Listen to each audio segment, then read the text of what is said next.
She cornered me by the fire, whispering, "Marrying him was a mistake, you're the one I dream about." My loyalty crumbled in that moment. The company retreat was supposed to be a break, a weekend of team-building nonsense in some rustic lodge upstate, but there I was, standing by a crackling bonfire, the cold night air biting at my knuckles, while my coworker's fiancée, Sophie, looked at me with eyes that burned hotter than the flames. Her words hit like a punch, sharp and disorienting, and I just stood there, my beer bottle sweating in my hand, trying to process what she'd just said. This was Sophie, the woman I'd known for years as Ryan's girlfriend, then fiancée, the one who'd smiled at me across meeting rooms and made small talk at office parties. Ryan, my coworker, my friend, the guy I'd shared late-night deadlines and bad coffee with, he was right there, maybe 20 feet away, laughing with the sales team, oblivious. And here was Sophie, her voice low and trembling, telling me she'd chosen wrong, that it was me she wanted. My heart was racing, part shock, part guilt, and, God help me, part thrill, like I'd just been handed a secret I wasn't supposed to have. What do you do with that? How do you respond when someone's confession could blow up your life, your friendships, everything you thought you stood for? I'm not gonna lie, there was a split second where I felt something dangerous, something that made my skin prickle with possibility. Sophie was beautiful, always had been, with dark hair that fell in waves and a laugh that could light up a room. But she was Ryan's, and I'd never let myself think of her as anything else. I mean, I'm not that guy, the one who crosses lines, who betrays his friends. Or at least, I didn't think I was. But her words, the way she looked at me, like I was the answer to something she'd been searching for, it shook me. I mumbled something stupid, like, "You don't mean that," and took a step back, the fire's heat suddenly too much. She didn't move, just stood there, her eyes locked on mine, pleading, like she was begging me to say something back, to give her a reason to keep going. I wanted to run, to find Ryan, to pretend this never happened, but my feet felt rooted to the ground, my mind spinning with questions I didn't want answers to. When had this started? Had I missed something all these years? And the worst part, the part I'm ashamed to admit, was that tiny spark of curiosity, that whisper asking what it would be like to let this play out. That's what kept me up that night, long after the fire died out, wondering how I'd gotten here. My name's Ethan, and I'm the guy who's always played it safe. I grew up in a middle-of-nowhere suburb, the kind of place where nothing happens unless you make it. My parents were solid, boring types, dad a mechanic, mom a nurse, and they raised me to keep my head down, work hard, stay loyal. I wasn't the popular kid in high school, not a jock or a brainiac, just a guy who got along with everyone, who didn't make waves. I went to a state college, studied marketing, and landed a job at a mid-sized ad agency in Chicago. It wasn't glamorous, but it was steady, cubicles, coffee runs, and a decent enough paycheck to cover my rent and student loans. Ryan was one of the first people I met there, a graphic designer with a quick laugh and a knack for making long days bearable. We clicked right away, grabbing beers after work, venting about clients, sharing stories about our lives. He was the kind of friend you don't think twice about trusting, the kind you'd call if your car broke down at 2 a.m. When he started dating Sophie, I was happy for him. She was smart, funny, the kind of person who fit right into our little work crew. I never thought of her as anything more than his girlfriend, his fiancée, his future. Never. The agency was big on team building, always dragging us to retreats or happy hours to build culture.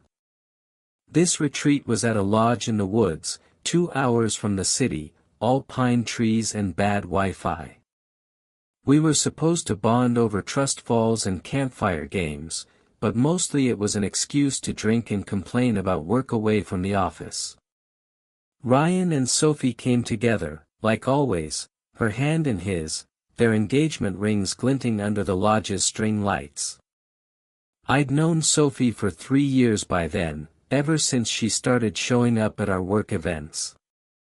She was easy to talk to, always asking about my projects, my life, with this warmth that made you feel like she actually cared.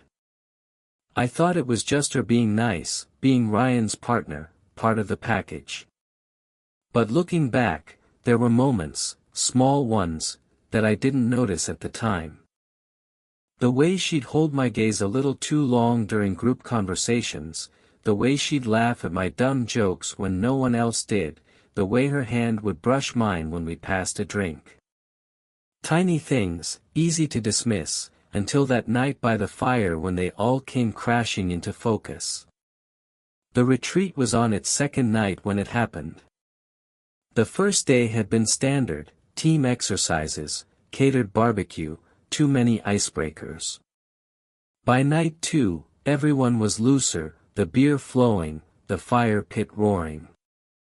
Ryan was off with the sales guys, probably talking about some client pitch, and I was by the fire, nursing a drink, trying to avoid the HR manager's stories about her cats. Sophie came over, a blanket wrapped around her shoulders, her cheeks flushed from the cold or maybe the wine. We talked for a bit, normal stuff, work, the retreat, how bad the lodge coffee was. Then she got quiet, her eyes fixed on the flames, and I could feel the air shift, like something heavy was about to drop. That's when she said it, her voice barely above a whisper, her words slicing through the crackle of the fire, marrying him was a mistake, you're the one I dream about. My heart stopped. I mean, it literally felt like the world froze, the laughter and chatter around us fading into static. I stared at her, waiting for the punchline, waiting for her to laugh and say she was drunk, that it was a joke. But her face was serious, her eyes wide and glistening, like she'd been holding this in for years and it had finally spilled out. I mumbled, "You don't mean that," my voice sounding like it belonged to someone else. But she stepped closer, the blanket slipping off one shoulder, and said, "I do, Ethan. I've felt this way for a long time." My mind was a mess, thoughts colliding, Ryan, my friend, just across the clearing, Sophie, his fiancée, standing here saying things that could ruin everything, and me, caught in the middle, torn between shock, guilt, and that stupid spark of something I didn't want to name. I took a step back, my beer slipping in my hand, and said, "Sophie, you're engaged. To Ryan." She flinched, but she didn't back down, just looked at me like I was the one breaking her heart. I don't even remember how I got away from that fire. I think I muttered something about needing another drink and walked off, my legs shaky, my head spinning. I found Ryan, made some excuse about being tired, and hid in my cabin for the rest of the night. But I couldn't sleep. Her words kept echoing, over and over, like a warning I couldn't ignore. When had this started? Had I done something to make her think I felt the same? I replayed every moment we'd ever had, every laugh, every glance, every time she'd asked me about my day. Had I been too friendly, too open? The guilt hit me hard, like I'd somehow led her on without knowing it, like I'd betrayed Ryan just by standing there and listening to her. But that spark, that dangerous, shameful spark, was there too, whispering what it would be like to say yes, to see where this could go.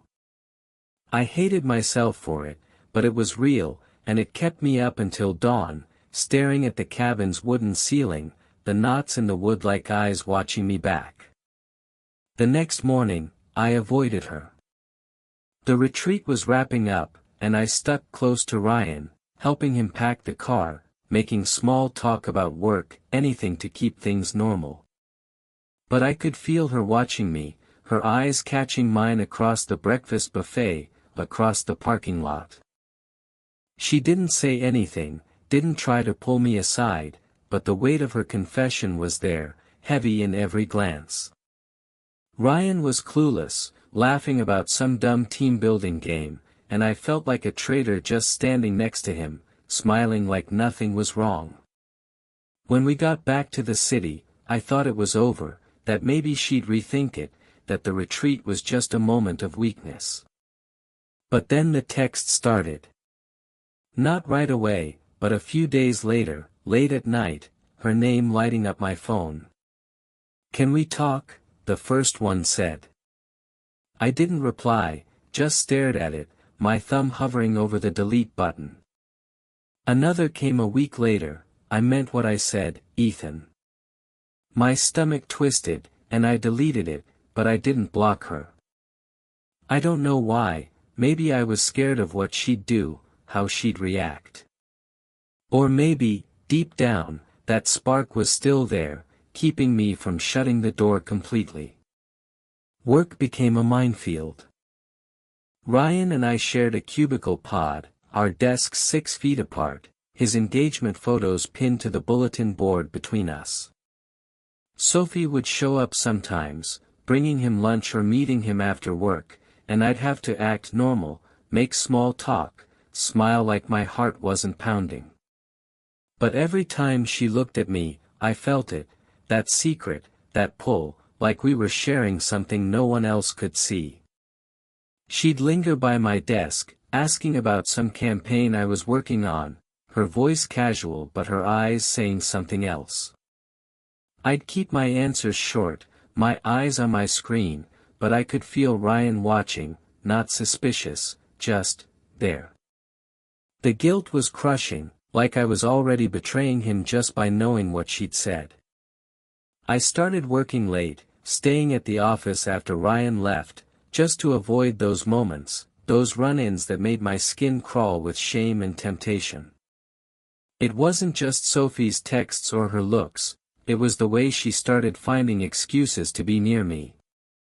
She'd show up at the coffee shop near the office, accidentally, bumping into me during my lunch break, her smile too warm, her questions too personal. "You seem stressed, Ethan," she'd say, her hand brushing mine as she handed me a napkin. "You can talk to me, you know." I wanted to tell her to stop, to leave me alone, but the words wouldn't come. Part of me was terrified of making it real, of saying it out loud and risking Ryan finding out. And part of me, God, I hate this, part of me liked the attention, the way she made me feel wanted, seen, like I was more than just the guy in the cubicle next to her fiancé. It was messed up, but it was there, this tug-of-war in my head between loyalty and something darker, something I didn't want to name. I tried to keep things normal with Ryan, but it was like walking on eggshells. We'd still grab beers after work, still joke about our boss's bad ties, but every laugh felt forced, every conversation loaded. I kept waiting for him to notice, to ask why I was acting weird, but he never did. He'd talk about the wedding, June, a small venue by the lake, Sophie's dress, and I'd nod, smile, act like the friend I was supposed to be. But inside, I was screaming, torn between telling him everything and keeping it buried. What would it do to him, to know his fiancée felt this way? Would he blame me, think I'd encouraged it? The thought of losing him, of losing the one real friend I had at work, was almost as bad as the thought of Sophie's feelings growing stronger, pulling me deeper into something I didn't want. About a month after the retreat, things escalated. I was working late, the office empty except for the hum of the AC and the flicker of my desk lamp. My phone buzzed, and it was her again. "I'm outside. Can we talk?" My heart sank, but I didn't reply. I figured if I ignored it, she'd go away. But then I heard the office door open, the soft click of heels on the tile, and there she was, standing in the doorway of the cubicle pod, her coat draped over her arm, her eyes locked on mine. "Ethan," she said, her voice soft but urgent, "I can't keep pretending this isn't real." I froze, my hands gripping the edge of my desk, the glow of my laptop screen casting shadows across her face. She stepped closer, and I could smell her perfume, something floral and sharp, cutting through the stale office air. "I know you feel it too," she said, her voice breaking.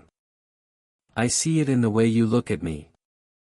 I wanted to deny it, to tell her she was wrong, that I didn't feel anything but loyalty to Ryan. But my throat was tight, my words stuck. That spark, that stupid spark, was there, making me hesitate, making me hate myself. "Sophie, you're engaged," I finally said, my voice rough, barely holding together. "This can't happen." She flinched, her eyes glistening, but she didn't back away. "I don't love him the way I should," she said, her words spilling out like she'd been holding them in too long. "I've tried, Ethan, but it's you. It's always been you." My stomach churned, a mix of revulsion and that shameful thrill, like I was standing at the edge of something dangerous and part of me wanted to jump. I don't know how I got her to leave that night. I think I told her I had to finish a project, that we'd talk later, anything to get her out of there before I said something I'd regret.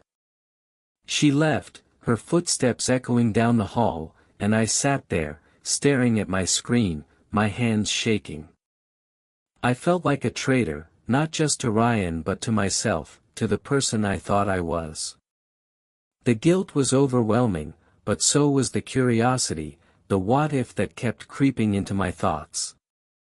What if she was right? What if there was something between us, something real? I hated myself for even thinking it, but it was there, gnawing at me, making me question everything. I couldn't keep going like this. I knew I had to do something, to put an end to it before it went any further. So, the next day, I called Sophie during my lunch break, my hands sweaty as I dialed her number. "We need to talk," I said, my voice firm, though inside I was a mess. We met at a park near the office, a quiet spot with benches and bare trees, the November air cold and biting. She showed up, her coat pulled tight, her face pale but hopeful. I didn't waste time. "This has to stop," I said, looking her in the eye, forcing myself to hold her gaze. "You're with Ryan. He's my friend. Whatever you're feeling, it's not real, and it's not fair to him." Her face crumpled, tears welling up, and for a moment, I felt like the bad guy, like I was breaking her heart. "But it is real," she said, her voice shaking. "I can't help it, Ethan. I've tried." I wanted to believe her, wanted to think she was just confused, caught up in some fleeting emotion. But the way she looked at me, the way her voice broke, it wasn't fleeting. It was deep, raw, and it scared me. "You have to figure this out with Ryan," I said, my voice softer now, but firm. "I'm not that guy, Sophie. I can't be." She nodded, tears streaming down her face, and walked away, her shoulders hunched against the wind. I stood there, watching her go, feeling like I'd dodged a bullet but lost something in the process. I didn't know if I'd done the right thing, if I'd been too harsh, too cold. But I knew I couldn't carry her feelings anymore, couldn't let them pull me under. Work got harder after that. Sophie stopped texting, stopped showing up at the office unannounced, but the tension was still there, lingering in every interaction with Ryan. He didn't know, at least I don't think he did, but I felt like a fraud every time we talked, every time he mentioned the wedding or invited me over for dinner. I started pulling away, taking on extra projects to avoid after-work drinks, skipping the office parties where I knew Sophie would be. Ryan noticed, asked if I was okay, and I'd lie, say it was just work stress, family stuff, anything to keep him from digging deeper. But the guilt never left, a constant weight in my chest, making me question if I could have handled it better, if I should have told him the truth. It's been 6 months since that retreat, and things are different. Ryan and Sophie are still together, still planning their wedding, though I hear less about it now. I got a promotion, moved to a different team, so I don't see Ryan as much. It's easier that way, less chance of running into Sophie, less chance of that guilt flaring up. But I still think about her, about that night by the fire, about the way her words made me feel, wanted, dangerous, alive. I hate that I felt that way, hate that part of me was tempted, even for a second. It's like she left a mark on me, a scar I can't see but can't stop feeling. Here's the twist, though, the thing that keeps me up at night. A few weeks ago, I was cleaning out my desk, getting ready for the move to my new team, when I found a sticky note tucked in with some old files. It was in Sophie's handwriting, from some meeting months before the retreat, a random note about a campaign deadline. But on the back, in tiny, hurried script, were the words, "I see you, Ethan. Always have." I don't know when she wrote it, don't know if it was before or after that night by the fire.